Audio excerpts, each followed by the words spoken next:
Why did Herbert Mullin brutally slaughter 13 innocent victims, including children, campers, and a Catholic priest who was stabbed in his confessional booth on All Souls' Day?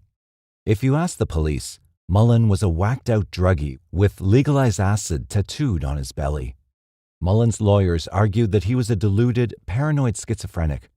And if you ask serial killer Edmund Kemper, who terrorized Santa Cruz in the same time frame, Herbie was just a cold-blooded killer, killing everyone he saw for no good reason, he said.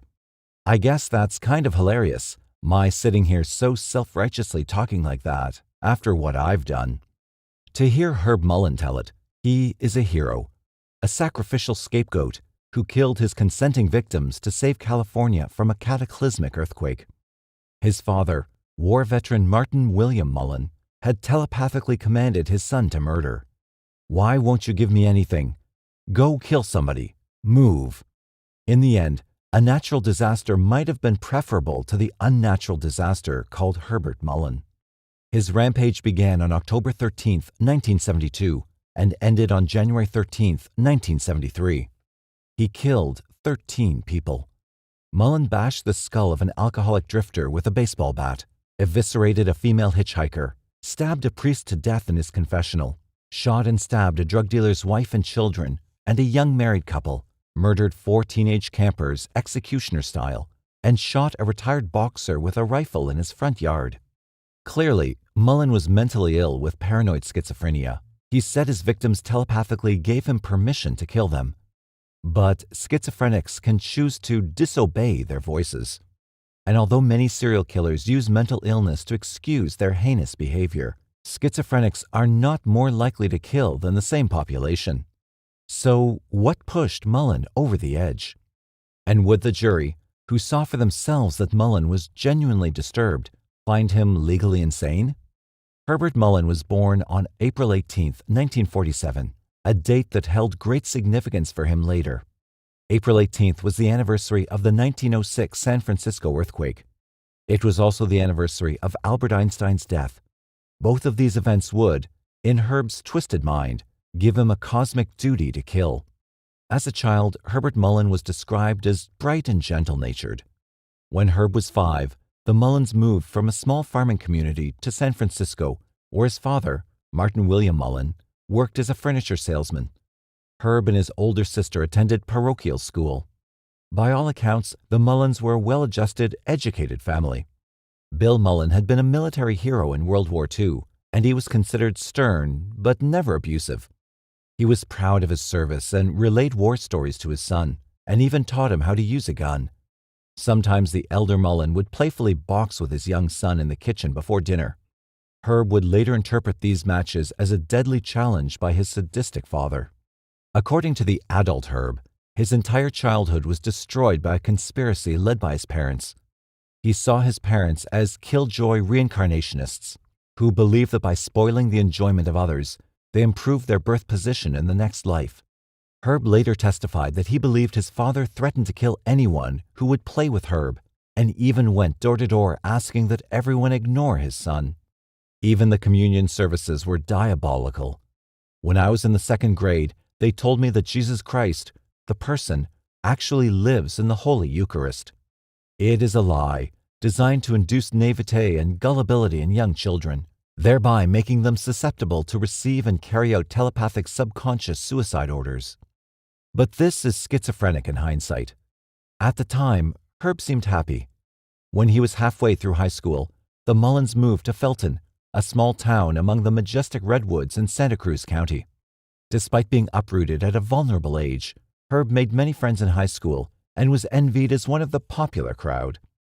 He played varsity football, had a steady girlfriend, and was voted most likely to succeed.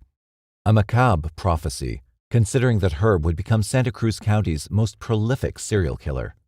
After graduating in 1965, Herb went to Cabrillo College and studied engineering. He considered joining the Army. Everything was going great. But then, paranoid schizophrenia changed all that. The incident that stands out as the trigger to Herb's deteriorating sanity was the tragic death of his best friend, Dean Richardson, who was killed in a car accident the summer after high school graduation. Herb was devastated, and fell into a state of macabre despair, building shrines in his room to Dean, where he spent hours alone. He wondered if Dean's death was some sort of cosmic sacrifice and became obsessed with the idea of reincarnation. Although raised as a Catholic, Herb began to fervently study Eastern religions, looking for answers. Answers to the tragedy of a lost friend, and answers to the voices that were suddenly haunting his thoughts.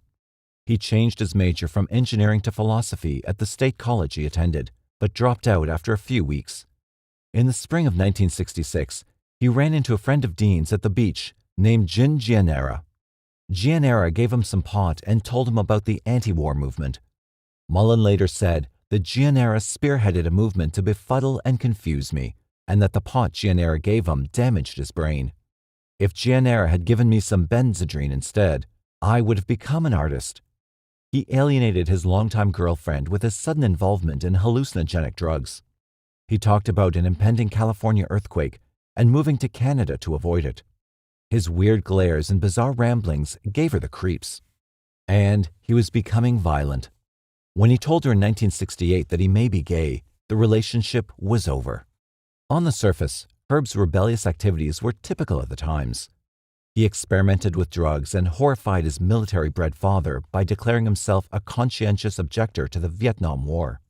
He announced that he was going to India to study yoga. But his behavior escalated from weird to alarming. One night in 1969, while visiting his sister, he mimicked his brother-in-law's every gesture and word. This is called echolalia and echopraxia, symptomatic of schizophrenia. His sister later described it. When my husband would eat, Herb would eat. Whatever my husband would do, Herb would do. And that went on for 4 hours. Then he just sat and stared at us. The next day, his family took him to a mental hospital where he voluntarily committed himself, but he was soon out on his own. Herb later asked his sister to have sex with him, and when she declined, he asked if his brother-in-law would sleep with him. The whole family grimly worried for his safety, as well as their own. Because he had been so normal as a child, the Mullins thought Herb's sudden scary behavior was drug-induced. After all, it was Santa Cruz in the late 1960s. Marijuana farms and acid labs flourished in the nooks of the Loma Prieta Mountains. Counterculture blossomed in the laid-back beach town, where hippies lived off the land, women hitchhiked, and drugs were easily accessible. Even fifth graders were selling pills at school, according to the local papers. It wasn't a stretch to think Herb was on drugs. Legalized acid was tattooed on his belly. Although he dabbled in acid and pot use, he did not indulge more than his peers. But mixing recreational drugs with mental illness is a concoction for psychosis. Schizophrenia is a hideous mental illness, which can devastate the life of a promising young adult. Typically, symptoms flare up in the late teens to early 20s, including hearing voices, an intense paranoia of others, and delusional thinking. After his release from the Mendocino State Hospital in 1969, Herb took a dishwashing job in South Lake Tahoe, but soon quit. He returned to Santa Cruz, where a ranger found him sitting cross-legged in a trance-like state, as if meditating. When the ranger asked him to leave, Mullin continued to stare straight ahead, but slowly reached for a hunting knife by his side. The ranger caught him before he grabbed the knife and took him to jail, but he was soon released. Mullin drifted down to San Luis Obispo and told his roommate that he had been receiving messages which were telling him to do things. After meditating, he ritualistically burned the end of his penis with a lit cigarette and later made an aggressive pass at his male friend, whose uncle was a psychiatric doctor. Mullin was promptly committed to a psychiatric hospital. As a result of mental disorder, said person is a danger to others, a danger to himself, and gravely disabled. In 1970, he met an older woman and flew to Hawaii with her. But within days, he was back in the psychiatric ward. He preached yoga, nonviolence, and left the premises to look for a job while wearing his hospital gown. When his parents paid for his flight home, he scared them so much with his psychotic rantings that they pulled off the road to call the police. Herb was released and returned to Santa Cruz. His sanity continued to deteriorate, and his behavior grew increasingly erratic. He shaved his head, went on a macrobiotic diet, and rapidly lost weight. Later, he wore a big black sombrero and faked a Mexican accent, then became a boxer. Although he preached anti-violence, He smashed a hatchet against a fireplace when an Asian woman ignored his suggestion that they have a biracial child together. Mullin demanded that the judge legalize LSD and marijuana, yet he later despised hippies and flower children. After being a conscientious objector, he tried to join the Marines. Herb wasn't just bisexual, as he insisted in court, or biracial, as he pretended to be. He was bi everything. Bipolitical, bispiritual, bicultural. Herb knew that there was something wrong. He obsessed over his life, trying to figure out what went wrong and who sabotaged his mind. He blamed his father for being too sexually uptight and later accused him of being a mass murderer who commanded him to kill by telepathy. He blamed the drugs he took for messing up his brain and targeted the drug users. He blamed the hippies for brainwashing him into being a conscientious objector. He tried drug treatment centers. He tried outpatient clinics for the medically ill, but didn't stick with anything. He later even tried Bible study meetings, but made everyone uneasy when he declared, "Satan gets into people and makes them do things they don't want to." In May 1971, when Herb was 24, he moved to San Francisco, away from the watchful eye of his family. He lived in decrepit apartments among alcoholics and drug addicts, sinking further into his bizarre belief systems. Mullin walked into the YMCA with a Bible and soon became a fierce boxer. In his first Golden Gloves tournament, he wouldn't stop assailing his opponent. Trainers had to pull him away. He punched a speed bag until his knuckles were covered with blood. If left unattended, he stood still and loudly chattered with himself. After losing his first match in the ring, Mullin left the boxing ring with the plans to become a priest. He dabbled in art. After punching the floors of his apartment and getting into screaming matches with God, the apartment manager evicted him. "He left the human race that day," said an artist friend. In September 1972, Mullin moved in with his parents, determined to make something of himself. But he stopped taking his medication, and he festered in his anger at his father while living under his roof. And to top it all off, a major earthquake was predicted to devastate California in the next few months. Although the eccentric, self-taught scientist who grimly announced the trembler wasn't taken seriously by most, there was one person who took it as a call to action. Where most people saw a crackpot, Mullin saw a prophet. On a wet October morning, Friday the 13th, Herbert Mullin found a baseball bat in the garage and went for a drive. Earlier in the week, he claimed that his father had been sending him telepathic messages to kill. "If I didn't kill, it would bring shame to the family by showing cowardice," he said. It was kill or get out. As he drove along the winding road that followed the river through the redwoods, Mullin spotted a transient walking alone. After he passed him, he pulled over, popped the hood of his '58 Chevy station wagon, and pretended to have car trouble. When the homeless man, Lawrence White, stopped to take a look at the engine, Mullin bashed his head with a baseball bat. He then pushed the lifeless body of the would-be Good Samaritan down the side of the road and drove off.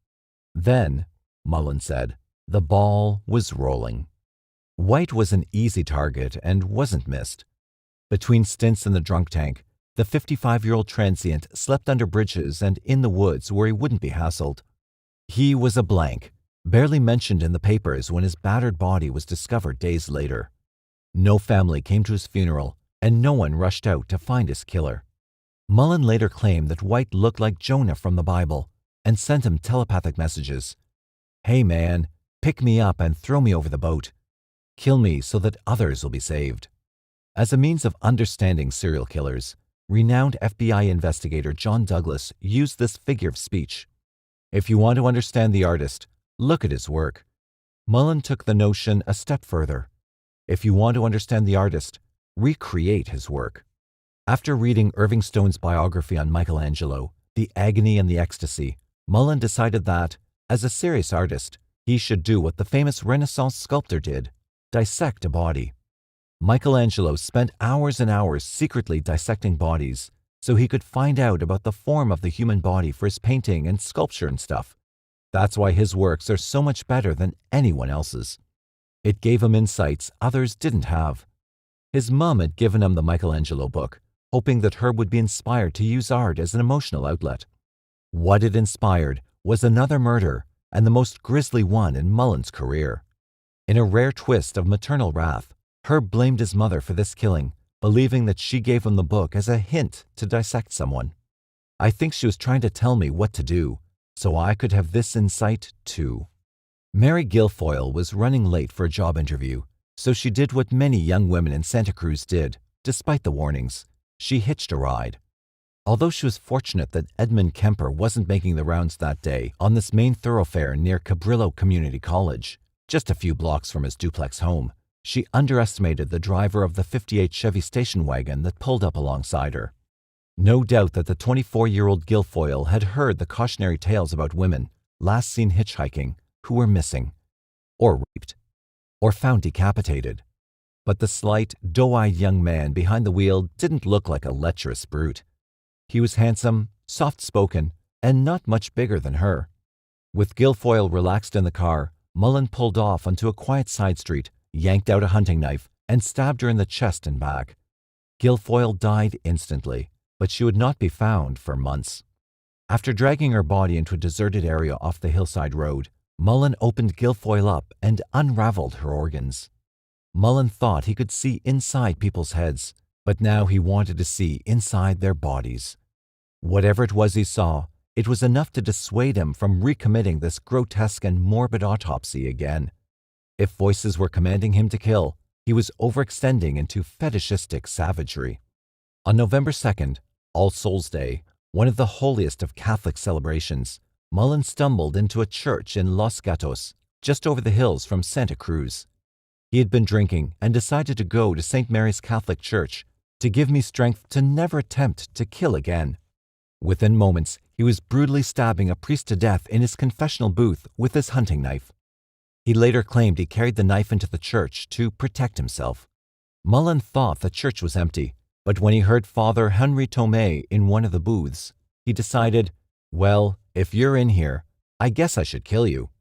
He tried to force the confessional door open. Tomei, hearing the commotion, opened the door to see what was going on. Mullin attacked Tomei with a hunting knife, stabbing him in the heart as he struggled, trapped in the confines of his narrow confessional. A parishioner walked in and, seeing the struggle, screamed and ran out. She got a glimpse of a young man dressed in black, struggling with the priest. It must have been a blur of blackened blood. The community was outraged by the senseless murder of 65-year-old Tomei, a hero in the French resistance movement in World War II. Civic leaders attended his funeral, and so did the police, hoping to catch a glimpse of the man dressed in black. But Mullin did not return. He did, however, leave fingerprints at the crime scene. By killing Father Tomei, Mullin seems to have struck close to the source of his anger, his own stern Roman Catholic father. Father Tomei's murder agitated him more than any of his victims. In his typical pattern of kill and make up, Mullin now wanted to appease his father and tried to follow in his footsteps by joining the armed forces. The military seemed like the ideal solution. Mullin could indulge his violent urges with the blessings of the state. In November, he applied to join the Coast Guard. When he was denied in December after failing the psychological exam, he lapsed into his paranoia that it was all a conspiracy against him. The hippies and war resistors were to blame. They brainwashed him by giving him drugs and talked him into being a conscientious objector. Now the voices were back, urging a sacrifice. And this time, he was going after the people who ruined his life. The peace advocates and flower children had played tricks on my mind, and I had to reap vengeance. He targeted a longtime friend and fellow drug user, John Hooper, and brought a hunting knife to his house. But there were 9 other people there. Mullin realized it was time to upgrade his killing method and bought a gun. At the gun shop, he gave his occupation as a sketch artist, lying about his stints in the psychiatric wards. But for some reason, Mullin decided to hold off on killing the flower children. Instead, he applied to the Marine Corps. The recruiting sergeant was reluctant, but after Mullin's badgering, he recommended him for service. He wrote in his official report, Herbert William Mullin is an intelligent and highly motivated young man with an ultra-zealous eagerness to enlist in the USMC. Because of Herb's earnest desire to improve his lot and climb above his peers, as it were, I submit that Herbert William Mullin can, and most likely will, be a benefit to whatever unit he is assigned and a credit to his corps. Mullin was tremendously excited that his application had been accepted. He now had a purposeful mission. On January 15, 1973, Mullin passed both the physical and psychiatric exams for the Marines. But when he stubbornly refused to sign a document acknowledging his arrest record, he was dismissed. He was devastated, bitterly denouncing his parents for their failures in raising him. But they had enough of Herb's rantings and told him it was time to move out. On January 19, Mullin found a shabby apartment near the beach where he sat alone, his resentments festering, and the kill voices filling his brain. He decided to kill the most important peace advocate, Jim Gianera, his high school buddy. In Mullin's distorted logic, Jim Gianera represented everything that messed up his life. Gianera gave him the drugs that caused his brain to malfunction. Gianera told him about the peace movement which made all of society shun him, and he even tricked him out of buying land. Mullin, alone and fuming in his disappointments, decided that Gianera had duped him. On January 25, 1973, Mullin drove to a shanty area hidden away on a muddy road near the Mystery Spot, a popular Santa Cruz tourist trap in the mountains. Soaked by the rain, he waited for Kathy Francis to come to the door of the wooden shack she shared with her husband Bob, who was in Berkeley closing a drug deal, and her 2 children, 9-year-old David and 4-year-old Damon. When Mullin asked to see Jim, Kathy told him that Jim and his wife Joan moved to Western Avenue in town. Mullin thanked her and left.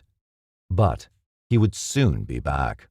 When Gianera let the casual acquaintance into his home, Mullin cried, "You're claptrapping me," and shot Jim as he tried to escape. Wounded, he dragged himself upstairs, where his wife was taking a bath. Mullin followed him and shot them both in the head. With his hunting knife, he stabbed both of the Gianeras to the point of overkill. The Gianeras would be discovered later that day by Joan's mother, who was babysitting their infant girl. The decision to go back to Mystery Spot Road and kill Kathy Francis and her 2 boys was the most logical of Mullin's otherwise unfathomable killings. Francis was a potential witness, and he was terrified of jail. He drove back to the Francis home, parked his station wagon down the road so it wouldn't get stuck in the mud, shoved the cabin door open, and opened fire. He shot Kathy in the chest and head and killed the 2 boys as they played Chinese checkers on their bunk bed. In his rage, he stabbed all 3, even though they were apparently dead.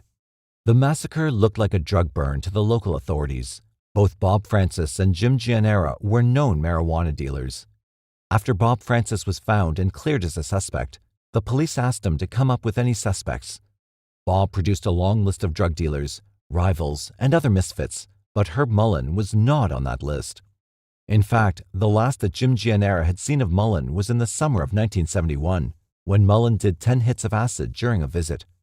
A few months later, Mullin sent Gianera a weird letter asking him who he was going to vote for in the upcoming November elections. Bob Francis and Jim Gianera laughed at it and didn't give Mullin much thought after that. Santa Cruz County was petrified. In 1970, John Linney Fraser terrorized the town with his cold-blooded execution of the Oda family and secretary. A note under the windshield wiper of the Oda's Rolls-Royce was frightfully Manson-esque. Today, World War III will begin as brought to you by the people of the free universe, and warn that anyone abusing the environment for the sake of materialism will die. Gun sales rose sharply, especially among homeowners, who took the threat seriously. Some thought it was a bloodthirsty ecological cult, but Fraser, who was diagnosed as a paranoid schizophrenic, had acted alone. He did have some competition, however. Female hitchhikers began vanishing in April 1972. Some had been found decapitated. On February 5, 1973, Alice Liu and Rosalind Thorpe disappeared. The next day, a 79-year-old widow was found raped and strangled to death in her bathtub. Before the month was over, another 6 victims would be discovered. And many hitchhikers were being raped. Was this the work of one fiend? A few days after the Liu and Thorpe disappearance, Guilfoyle's skeleton was discovered on February 11th. Earlier, Cynthia Schall's body parts had been found strewn along the coast, and Marianne Pesque's head was discovered in the Loma Prieta Mountains. Yet, college women continued to hitchhike, insisting it was a lifestyle. In Henry Cowell State Park, the Card brothers built a temporary campsite out of plastic sheets and spare wood, far from the ranger's route. They chose a spot called the Garden of Eden, and on February 10th, the 4 teenagers who lived in it were about to be permanently expelled. The wrath of the camp rangers would have been nothing compared to the wrath of Herb Mullin, self-styled avenging angel. Mullin discovered the illegal campsite when he wandered around in the woods. The four boys, Brian Scott Card, David Olliker, Robert Spector, and Mark Drabelbus, invited him in, but Mullin was hostile. He demanded that the boys pack up and leave because they were defacing government property. Mullin was angry that he had been hassled by a ranger for doing the same thing a while earlier and didn't think it was fair that these teenagers should get away with it. The boys looked at the scowling Mullin, comic in his intent to enforce the law, and laughed at him. As they argued, Mullin said, "I decided to kill them and asked them telepathically if I could, and they all answered yes. They were all in a sitting position, and it was all over in a few seconds." Later, Mullin would say that they asked for it. He meant it literally, but prosecutors took it as proof of his hatred for renegade campers, hippies, flower children, and other counterculture deviants. Had he ever really asked for the victims' permission, it's likely he would not have had many takers. The scene of carnage in the woods, discovered a week later by the brother of one of the victims, revealed a desperate struggle that lasted more than a humane few seconds. One of the teenagers was shot trying to claw his way through the plastic walls. They were trapped, and Mullin viciously shot them one by one. When Mullin was finished, he took their rifle and $20. On February 12th, trapshooters found Mary Guilfoyle's remains.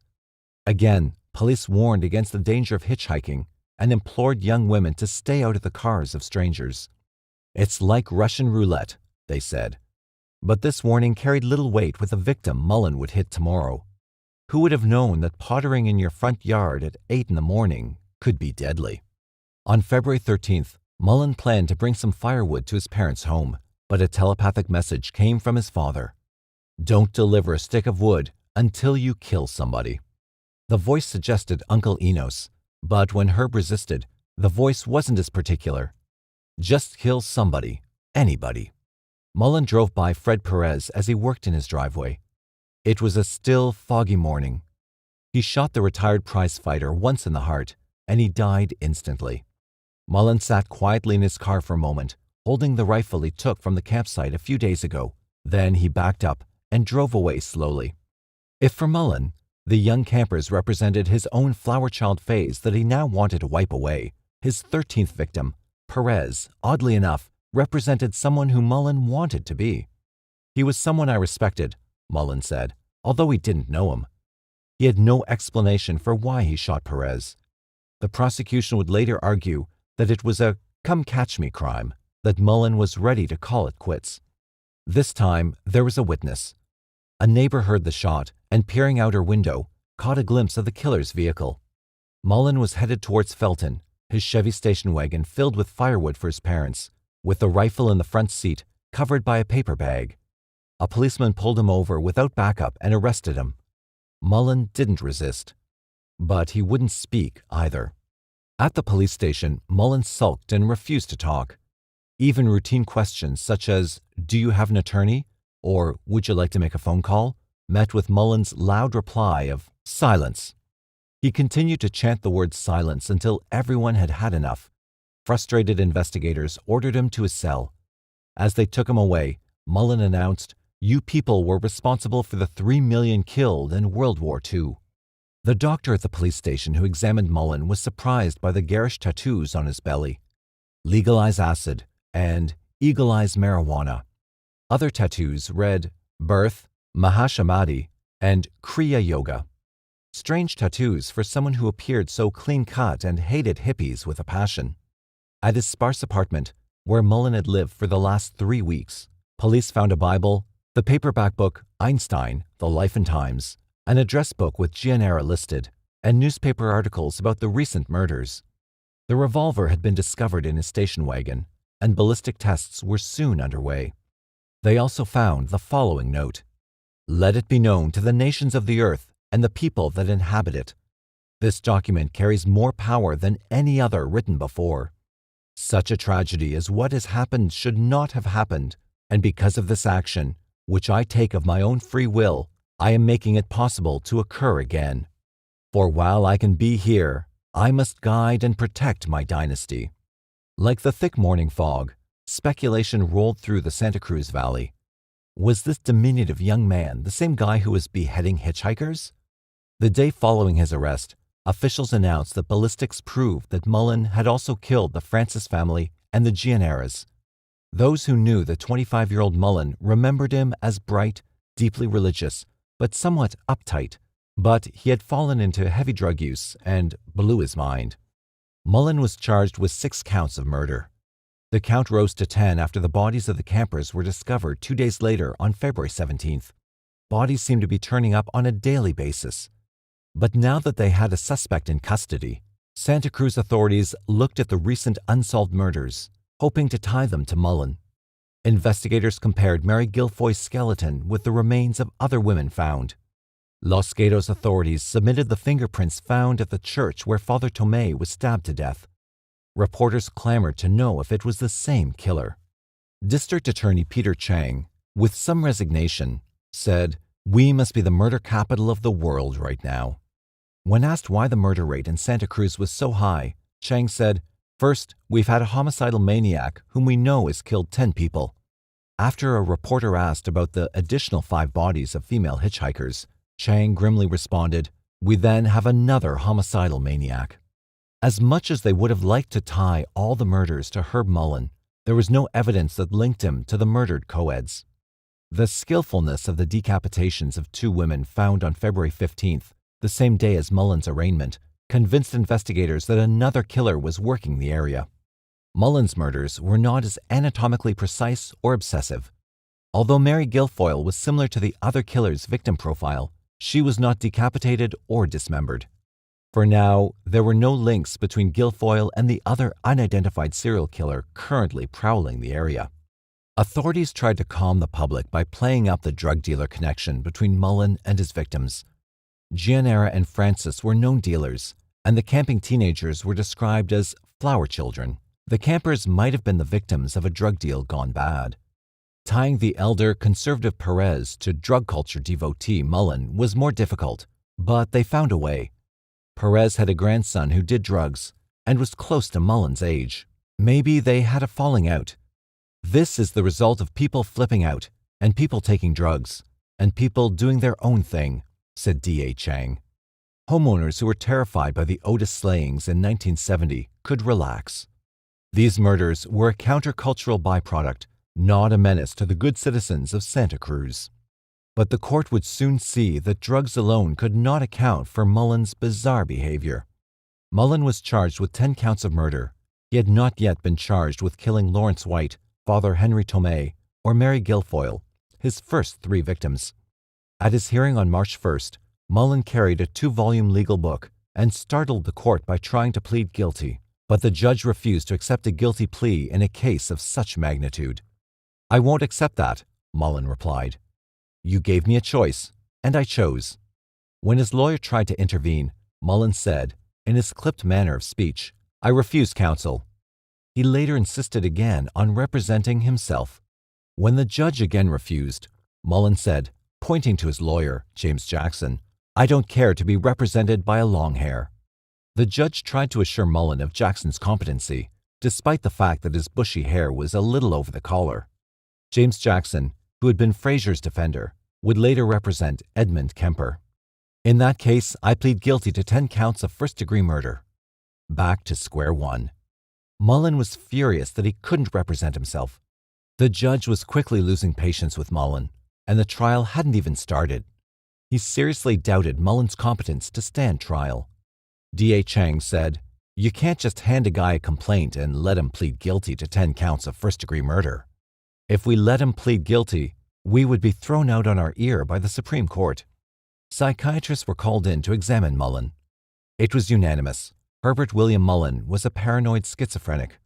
Typically, schizophrenics, Greek for split in mind, suffer from auditory hallucinations, or hearing voices, fragmented thinking, and delusional belief systems of self-importance, including being psychic. Despite rational evidence proving otherwise, a schizophrenic will be convinced that there's a grand conspiracy against them, so huge it can span from the FBI to intergalactic UFOs. Mullin's extensive hospital records, along with his one-on-one examinations with the doctors, convinced everyone that he was seriously mentally ill. Everyone agreed that Mullin killed at least 10 people. The trial would determine whether he was legally insane when he did it. Legally speaking, insanity was determined by the McNaughton standard, which says that if a defendant understood the difference between right and wrong, then the defendant was guilty. If a defendant makes an attempt to conceal the crime, this can be taken as evidence that the defendant knew it was wrong. If Mullin was found legally insane, then he would be considered not guilty. Therefore, any actions Mullin took to hide what he did would be closely examined. Also at issue was the notion of diminished capacity. If Mullin did not understand the meaning of his actions, he could not be found guilty of first-degree murder. His defense knew that diminished capacity was crucial to prove and constructed their case on Mullin's weird doctrines of dementia. Mullin sat in his jail cell and ceaselessly scribbled out his philosophies, convinced he could explain the grand design behind his killing. He wrote on Jonah, Einstein, and earthquakes. These delusional belief systems would support his case, but not for the reasons in which he hoped. These bizarre notes would prove important evidence for the defense in attempting to prove his insanity. While waiting for trial, Mullin came face to face with the other homicidal maniac who had been terrorizing Santa Cruz, Edmund Emil Kemper III. After a murderous bender in April 1973, when he dismembered his mother and her friend, he drove nonstop to Colorado. After being disappointed that there wasn't a national manhunt out for him, he stopped at a payphone and called Santa Cruz police to confess that he was the notorious co-ed killer. Finally, after repeated calls, they sent officers to the phone booth where he was patiently waiting. Someone thought it would be amusing to give Kemper and Mullin adjoining cells. The two mass murderers mixed like fire and brimstone. At 6'9" tall, Kemper towered over the petite Mullin and hassled him in any way he could. Kemper boasted of his power over Mullin. Well, Mullin had a habit of singing and bothering people when somebody tried to watch TV, so I threw water on him to shut him up. Then, when he was a good boy, I'd give him some peanuts. Herbie liked peanuts. That was effective because pretty soon he asked permission to sing. That's called behavior modification treatment. He also called Mullin a creep with no class and offered to rat on Mullin if he heard him say anything incriminating. In return, Mullin was disgusted by Kemper and complained constantly about the noise when he was trying to meditate. Both Mullen and Kemper viewed their own killing rampages as missions and thought the other was a heathen. Mullin killed to save the world from earthquakes and despised Kemper as a brutish sex maniac. In turn, Kemper said that Mullin was just a cold-blooded killer, killing everyone he saw for no good reason. Kemper thought he was the one with the social statement, making a demonstration to the authorities of Santa Cruz by killing the young women society treasured the most. Together, the lumbering Kemper and diminutive Mullin must have looked like the Laurel and Hardy of multiple murders. Kemper is well known for his mother issues. Mullin, on the other hand, was transfixed by his father. Killing a Catholic father and a retired war veteran might be considered displaced aggravation against his own parent. He insisted that his father, Martin William Mullin, was a mass murderer. I want his fingerprints to be taken and compared with all murders which occurred in California and Oregon since 1925, he demanded. In addition to being responsible for all murders on the West Coast since the 20s, Herb also believed that his father telepathically ordered Dean Richardson to commit suicide by crashing his car in 1965. Herb Mullin's trial began on July 30th, 1973, with the now predictable disruptions and objections by the defendant. A formal plea had been entered as not guilty and not guilty by reason of insanity. On the second day, the shackled Mullin interrupted the proceedings by hobbling over to the judge and handing him a spacey note entitled Observations of an Observer from a Point on the San Francisco Peninsula, a 2-page rant claiming that someone had been going through his personal notebook. Make no mistake, Mr. Mullin hears voices, and the voices told him to kill, said defense attorney James. These were not acts of murder, but acts of sacrifice. Jackson focused on Mullin's bizarre behavior before the murder spree. Mullin thought he was a Mexican laborer, columnist Herb Cain, and an Eastern philosopher. Jackson then dramatically introduced his client's killjoy sadism conspiracy theory. Everyone in Mullin's life was out to destroy his chances for happiness, both in this life and the next. He had to kill them. The courtroom fixated their attention on the scowling, dark-haired Mullin as he rocked back and forth slowly in his chair. He showed little emotion through the course of the trial, staring straight ahead at the wall when witnesses testified. Mullin was annoyed that his defense was intent on proving insanity. He couldn't wait to get on the stand himself and tell them the truth of why he killed. The prosecution was brief. Bob Francis testified on Mullin's voracious consumption of LSD. Weirdly, Mullin nodded his head in agreement as Francis talked, as if it proved the necessity to kill Gianera. Joan Gianera's mother recalled finding the young married couple shot to death in the bathroom. Ballistics experts and medical examiners portrayed for the jury the extent of Mullin's violent overkill, while Mullin hunched over, taking extensive notes. Mullin believed that the duty of sacrificing yourself for others, by murder, for the sake of the community was best demonstrated by his interpretation of Jonah. The 13th man must be a scapegoat and sacrifice himself for the others. I mean, you read in the Bible about Jonah. There were 12 men in a boat. Jonah was in the boat, it was just like Jesus, and Jonah stood up and said, God darn, if someone doesn't die, all 13 of us are going to die. And he jumped overboard, and he was drowned, and the sea, about in a half hour or so, it calmed down.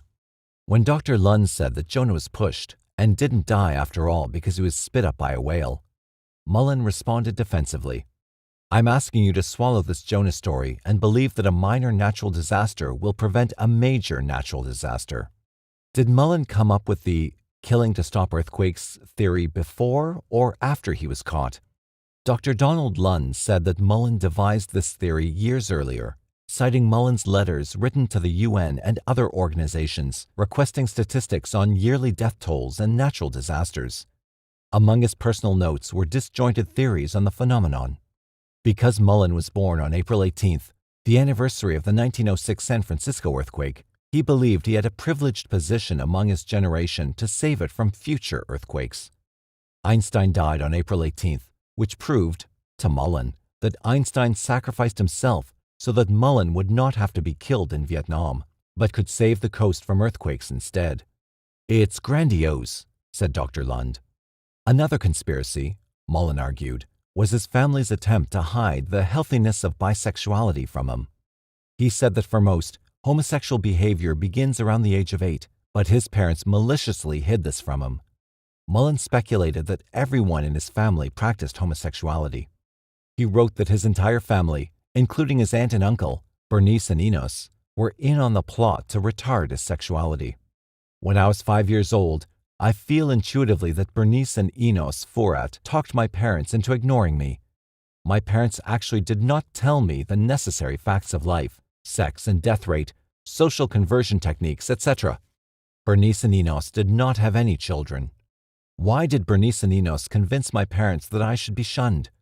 My guess is that my cousins and sister were having orgasms at age 6. When I was 5, Bernice and Enos wanted to stop my mental and physical growth. They did not want me to mature. Why? I think they were jealous and envious of the fun I and my parents were going to have when I started to grow up normal. I think they believe in reincarnation and that by confusing and retarding me, they might improve themselves in the next life. Lund testified about details of Mullin's homosexuality, which at one point Mullin interpreted in attorney-like fashion and said, I'll stipulate that I'm bisexual. Both the prosecution and defense looked at William Martin Mullin as a reason behind the murders, but with drastic differences in the level of responsibility. The prosecution blamed Mullin's intense hatred of his father, while Herb Mullin blamed his father directly for the murders. He was the murderer, as far as Herb was concerned, because he was telepathically issuing the kill commands to his son. William Mullin was a Marine who was proud of his World War II service, and according to Herb, taught his son that violence is natural and taught him how to shoot a gun with the aim of a marksman. It's hard to know the extent of William Mullin's rational influence over his son. It's not a crime to tell your son war stories or to teach him how to handle a gun. Perhaps William Mullin was attempting to engage his child in the events of his life that rendered the most meaning, which can be true for many war heroes. And the boxing matches in the kitchen had seemed to be no more than a little playful roughhousing before dinner. But for Herb, These gestures were intimidating. He thought his father was challenging him. After Herb's experience in the ring, he returned to his father's house a month before the murders began. He cornered his father with his fists up. "Come on, let's go. It won't last long." Herb punched his father out. "It scared me," the elder Mullin told Dr. Lund. "It was such a departure from what we had normally done all our lives. He was not the same kid we had raised and known." Herb's father appeared to be a stoic, stern, but reasonable man. William Mullin even wrote a letter supporting Herb's CO status, which must have greatly upset him. Later, Herb wrote to his dad, "My conscientious objection thing was against your will. Well, that's past now. I don't know who was right or who was wrong. All I know is that I got hurt real bad because of all the confusion. Would you let me live in your home again?" But at the trial, Mullin blamed his father for sending him to San Jose State University, knowing that the anti-war movement was strong on the campus, and he somehow wanted to trick his son into falling in with the counterculture. Herb was caught in a spiral of rebellion and reconciliation with his father, doing things that hurt him, then trying to win back his approval. One psychiatrist, in his testimony for the prosecution, said that Mullin's inability to express hate to his father led to some of it being misdirected to others. "Father was a Marine Corps sergeant and was used to ordering people to kill," said Herb. "I feel I was under my father's control, like a robot." Throughout the trial, he asked Dr. Lund and his attorney to compare his father's fingerprints to evidence from all the murder cases in Oregon and California since 1925. If Herb could prove his father was a mass murderer, perhaps they would go lighter on him. On the stand in his own defense, Mullin was described by one reporter as striking a lecturer's pose. He stood in the witness box with his many notes and blamed his family, friends, and teachers who wanted to keep him from becoming too powerful in the next life. Reincarnation wasn't just a cosmic ponderance. For Mullin, it explained everything. Everyone was bargaining for power and position in the next life. "I am chosen as a designated leader of my generation," he said, because Einstein died on his birthday.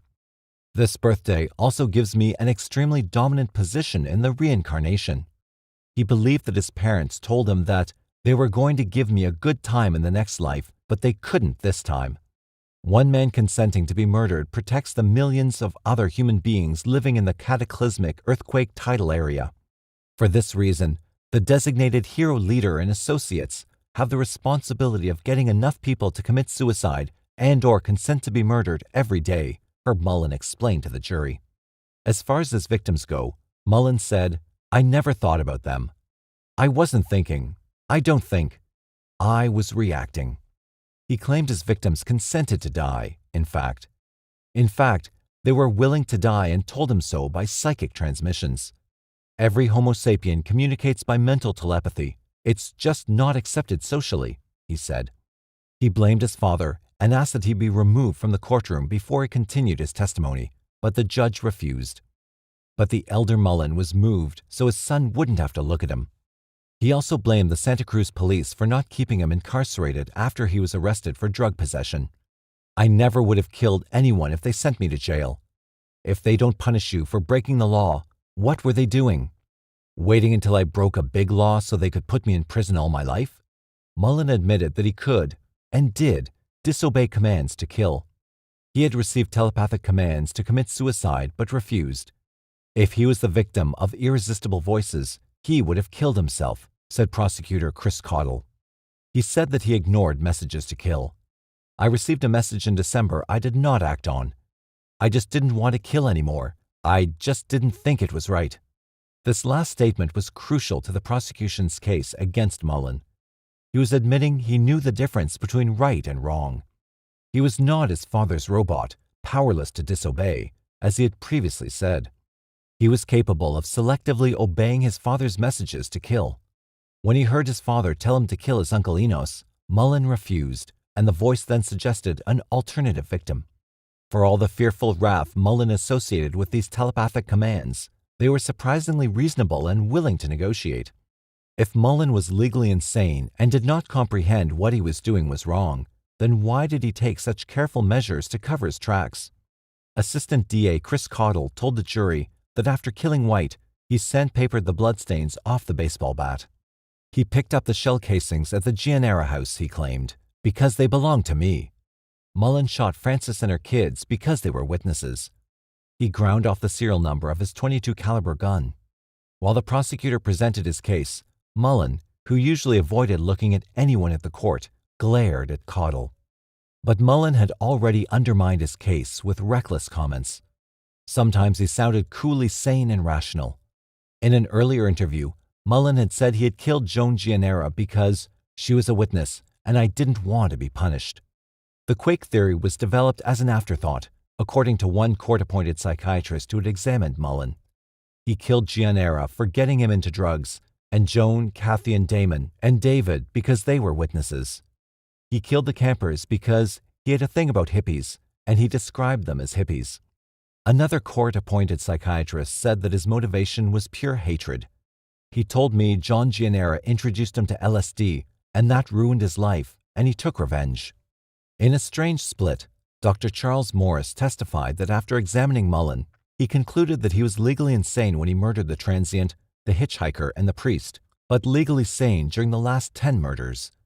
In January, when he quit doing LSD in hopes of becoming a Marine, Mullin killed out of revenge, with the exception of Perez. He had been made morally numb by killing his first 3 victims, so that killing again, especially out of anger, no longer carried moral consequences. Perez was shot, he argued, because Mullin was tired and wanted to get caught. Dr. Morse contended that it was probably LSD that precipitated the murders. In response, defense attorney Jackson read a note from Mullin and asked the doctor if the rambling was written by someone on drugs. The doctor acknowledged that it was possible. The note was dated July 1973, months after Mullin had been incarcerated. It was a complaint written to the judge by Mullin regarding court procedure. Mullin's claim that he heard the victims telepathically agree to be killed, said Dr. Morris, was a concocted rationalization. He developed this belief as an afterthought, he said, and wasn't surprised by Mullin's cosmic sacrificial excuses. He's an individual with a high mental capacity and an interest in the occult, psychology, and philosophy. One doctor testified that Mullin told him, "I chose to be vindictive because these people caused me to be an objector in the greatest country on earth, so I punished them." There was no question that Mullin was mentally ill. To prove the legal definition of insanity, the defense had to demonstrate that Mullin did not know the difference between right and wrong at the time of the murders. If he was found legally insane, then he would be found not guilty by the jury. If the jury found that Mullin was suffering from diminished capacity and that he did not understand the meaning of his actions, he could not be found guilty of first-degree murder. The prosecution told the jury it did not matter why Mullin killed. Motives are ambiguous and not necessary to prove. In countering the defense's theory that Mullin's delusions made him kill, the prosecution said, simply because 2 + 2 = 7 in his mind does not mean Mr. Mullin is not responsible for his acts. In closing, the defense asked the jury to consider the fact that Mullin kills people because he has to, but he doesn't know why. I suggest that a person who kills 13 people and doesn't know why is mad. The prosecution told the jury, there's no question he's mentally ill. Seriously mentally ill. But that does not mean he's legally insane. He hid his crimes and even ground down the serial numbers on his gun. The 6-man, 6-woman jury deliberated for over 14 hours, finding Mullin sane and guilty. The verdict was delivered on August 19, 1973. Mullin premeditated the deaths of Jim Gianera and Kathy Francis, thereby making 2 counts of first-degree murder. The rest were considered impulse by the jury, therefore second-degree murder. It's as insane as Mullin is, says his defense attorney Jackson. They were afraid because he might get out and kill somebody, which is not an illogical consideration. They didn't want his 14th victim to be one of them. The prosecution was disappointed with only 2 counts of first-degree murder. Mullin only shrugged when he heard his verdict. Mullin was sentenced to life in prison with the possibility of parole in 2025. But Mullin's case didn't sit right with the jury foreman. He soon took action. After the trial, the jury foreman wrote that California Governor Ronald Reagan was as responsible as Mullin for the deaths of 13 people. Reagan's administration had been systematically closing down California's mental hospitals with a plan to deactivate all of them in a few years. None of these deaths need ever have happened, he declared in an open letter to Reagan. Although the jury had believed that Mullin could tell the difference between right and wrong, and therefore sane according to legal standards, they were also convinced that Mullin should have been institutionalized after being repeatedly diagnosed as dangerous. 5 times prior to young Mr. Mullin's arrest, he was entered into mental hospitals, and 5 times his illness was diagnosed. At least twice, it was determined his illness could cause danger to the lives of human beings. Yet, in January and February of this year, he was free to take the lives of Santa Cruz residents. Reagan responded that it was a psychiatric mistake and that the state was not dumping out on the street the previously hospitalized mentally ill. Mullin had been committed to 5 different mental hospitals, but always released despite the lack of his prognosis. Alarmed by his deteriorating sanity, his parents desperately tried to find a hospital for long-term care, but mental hospitals were rapidly closing. It would have cost over $100 a day to keep Mullin in a private hospital, which was far beyond a postal worker's wages in the late 60s. Outpatient clinics were ineffective for someone like Herb Mullin. Although he received prescriptions and sporadically attended group therapy, without supervision, he was incapable of taking his medication regularly. Even in a hospital setting, when he was closely monitored, he was still aggressive and violent. He was dangerous and should have been kept off the streets. Within a year after the Mullin trial, California legislators passed a bill to prohibit the closure of any other mental hospitals. Herb Mullin did not kill because he was schizophrenic, but for him, his bizarre paranoia and twisted self-importance justified his murders. After all, he was saving California from earthquakes. His life mission was to be his generation's scapegoat. But it was the others who would have to sacrifice their lives. According to Dr. Donald Lund, the mentally ill are actually less likely to murder than the general population.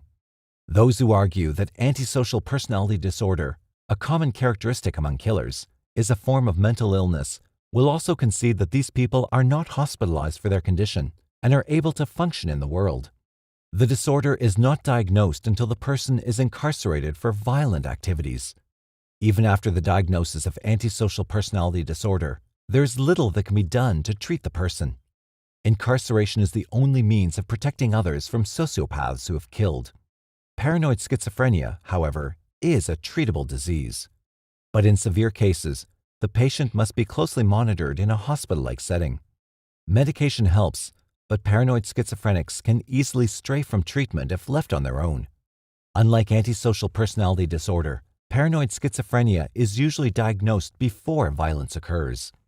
Dr. Lund, who examined John Lindsay Fraser, Herb Mullin, and Edmund Kemper, had said that, among the small proportion of murderers who are mentally ill, the single most common disorder is paranoid schizophrenia. He did not find Kemper to be schizophrenic. Mullin's propensity toward violence was grimly evident to many, but there was nothing that could be done to keep him institutionalized. If his parents had the funds, they would have kept him in a hospital.